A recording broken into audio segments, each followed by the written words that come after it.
So hey guys, it's me 80s144. So today guys, I'm gonna do my games to watch at this year's World Cup. So what I did in this video is I basically chose 8 games from every group, 8 games in total, and 1 game from every group. And I'm basically gonna give you guys a reason why I'd say this is the game to watch, and the group in particular. And I'll give an explanation why I think that in that way. And so, like I said, guys, if you're new out here, consider watching the whole video to make a decision whether you want to subscribe or not.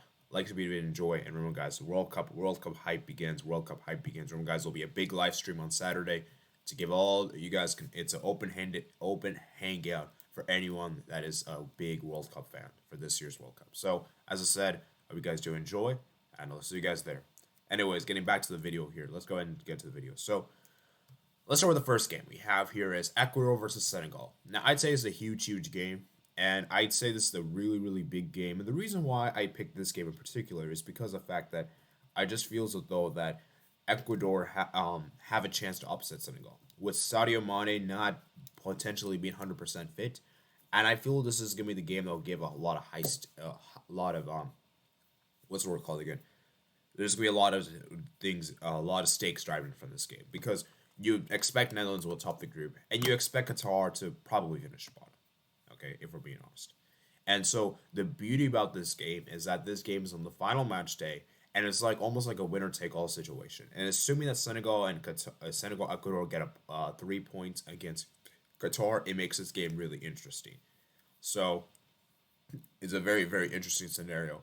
And like I said, guys, it's gonna be really interesting to see how this one does because I'd say it's kind of like an underdog matchup. Like whichever nation, like both these nations are like underdogs, and I feel like it's really sad that both of them are in the same group, but that's just how the draw is like. So, hopefully we see a good match, and we'll see what happens here because I do think Ecuador can get something from Senegal. I actually do think Ecuador can get something from Senegal, and I've seen a lot of people write Ecuador off, and I wouldn't write them off 100%.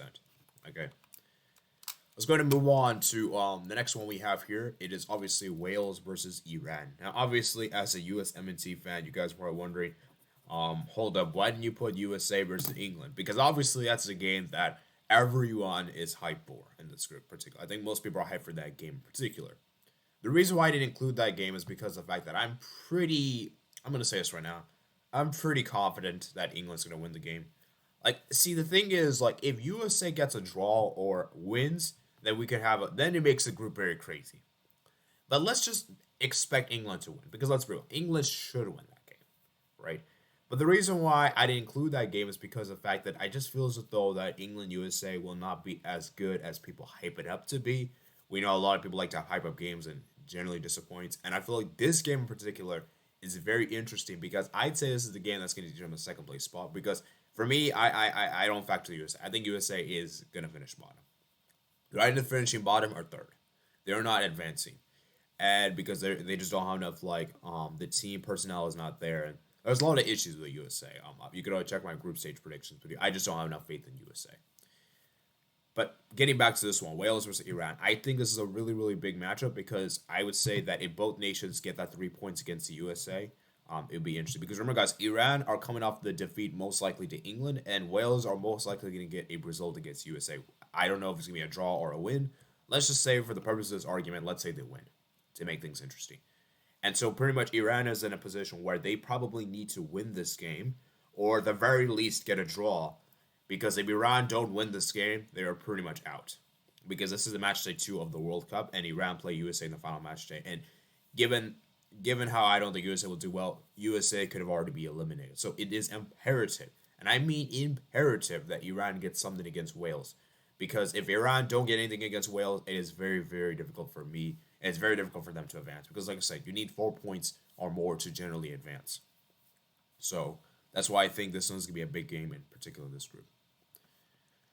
All right, next one is Group C. We have Mexico, Poland. Now, sorry about the images, guys. I know the score is 0-0, but it's not. That's not the game ended. It's just I couldn't find other brilliant images.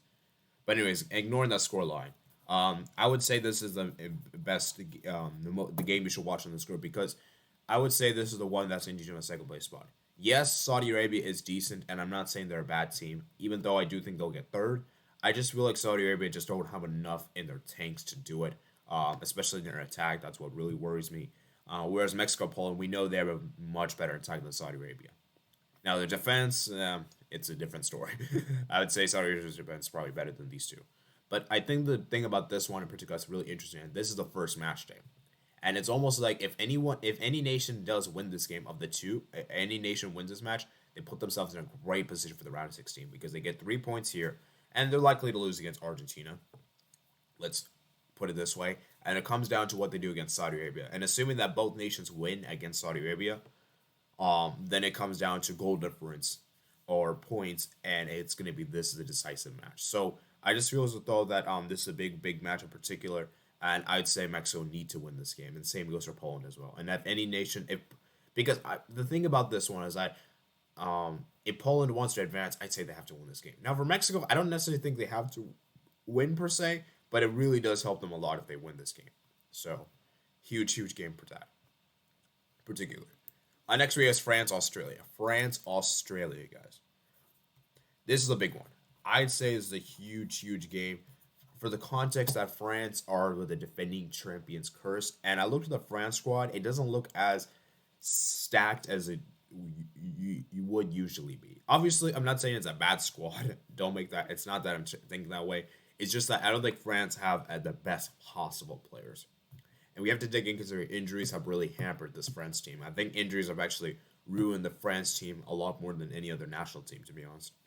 No Pogba, no Conte, and obviously no Kimpembe, and no, what is it called? Who got injured yesterday? I forgot his name. He plays at Leipzig. No Nkunku as well. And I feel like this is a big one in particular because this is the opening match day of the World Cup. And we all know what Australia did in the last World Cup too. Then Australia actually managed to get a result. They almost actually got a draw against France, and they played well, man. They played really well in the game, and France were very much in second gear in that game. And given how France have a worse squad than they had in 2018, obviously, I could see maybe Australia getting something from this one. Although it should be worth noting that Australia have significantly regressed. They don't have Tim Cahill anymore, and they barely squeezed through qualifiers in the AFC and had to go through the playoffs, and they even had to do it through penalties against Peru. So the key for Australia for this one is that key for France is that if they don't win this game, they put themselves in a really bad position because it comes down to that Denmark game and they have to win. And given how good Denmark's been in recent months, it's difficult for me to back France at the moment. So if they don't win this game, you could pretty much say they're 95% out of the World Cup, which is very crazy to say. Even with the draw, I would still say they're almost out as well because it comes down to the final match day. Denmark will likely be on 6 points. Tunisia will likely be on potentially 1 point as well if they get a draw against Australia. Australia could be on 2 points, and let's say France is on 1 point. Then it comes down to the final game, and where France they need to win against Tunisia, but Tunisia are gonna have all the Tunisia are gonna give it their best because Tunisia still have something to play for, and Australia also has something to play for, so it makes the final day really interesting. So. See, if France lose, then I think they're pretty much done. Now, if they draw, they still have a chance, but it's still very hard to back them. So that's why I say that this game is so important that France don't drop points here. Okay. Next we have is Japan, Spain. I'd say this is a big one. I know a lot of people were telling me about Germany, Spain, and while that game will be interesting, I think this one's going to be the more interesting one just because of the fact that I believe, if I'm not mistaken, I believe this is the final match day. And which is going to be very interesting because at this point, Spain, let's just say for argument's sake, let's say they beat Costa Rica and then lose to Germany, let's just say.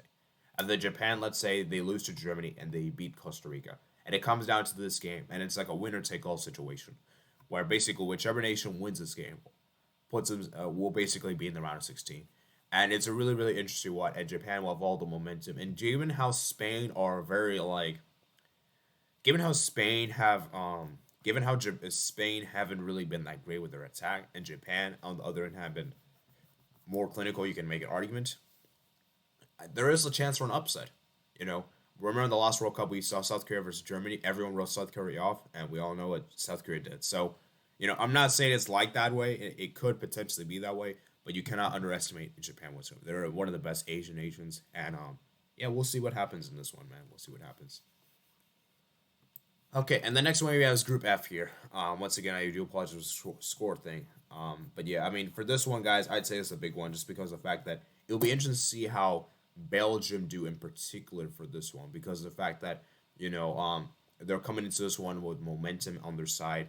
And I believe, if I'm not mistaken, this is the match day two, I believe, because let's say they draw points against Canada, which I could very much see that happening. It comes down to this game, and where they have to win this game because their final game is against Croatia, and I don't. Given how Croatia have been so far this year, it's difficult for me to really back Belgium against Croatia. So they have to win this game, and if they don't win this game, they could potentially have a group stage exit, which would be really really embarrassing to say the least. And so I think for Belgium, man, it'll be very, very imperative they win this game. I believe this is a match day two as well. The stakes are high, and it comes down to they have to win. They have to win because even if they don't win against either Canada or Morocco, they'll be on 2 points. And even if they do tie against Croatia, it may not be enough to advance. So, yeah, for Belgium, man, and for Morocco, like I said, there's not really a lot of pressure on them. With a new coach and everything, they'll play a lot more free flowing attacking football.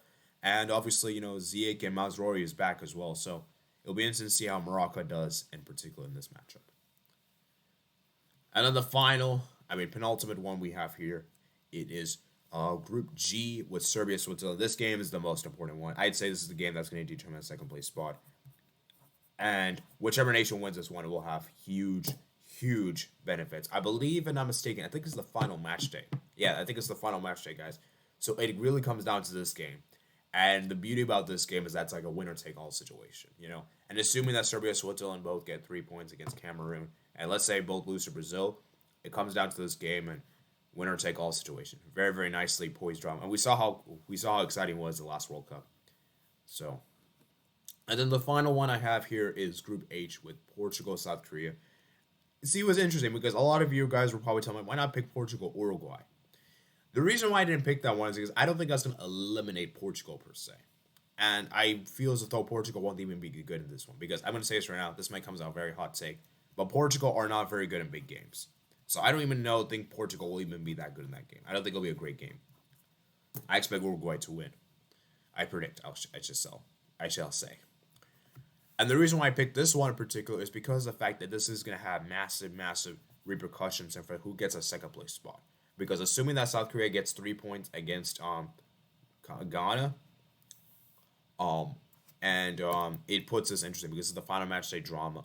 And we know when it comes to Portugal, when they just need a draw to qualify, they always find a way to screw things up. Like, let's just say, for instance, I'm putting this out here. Let's say Portugal's on 3 points. Let's say South Korea beats Ghana, 3 points. Let's say Uruguay's on 6 points. And let's say Ghana's on 0. Okay? Then it comes down to this one where Portugal, let's just say hypothetically, just need a draw to advance. You just know some way Portugal is going to find a way to screw up because every single time just need a draw to advance, they always find ways to screw up. Look at what they did. What was it called in the Nations League? Look what they did in the World Cup qualifiers. They ended up losing the game. I could see a similar situation in this one where if Portugal just need a draw, they'll find a way to screw things up. So it'll be interesting to see what happens here. That's my prediction there for this one. I think this will be great. So I want you guys to comment down below your 8 games you're excited for this one. Try to pick one game from each group. And if you made it all the way far in this video, please consider liking the video. And also consider subscribing as well. Really do appreciate it. Check out all the World Cup content. There's a huge World Cup preview playlist. I've been making a lot of previews, man. I've putting a lot of time and effort into this. So I really do appreciate if you guys can check it out. So anyways, I thank you guys for watching this video. And I'll see you guys later. Peace out.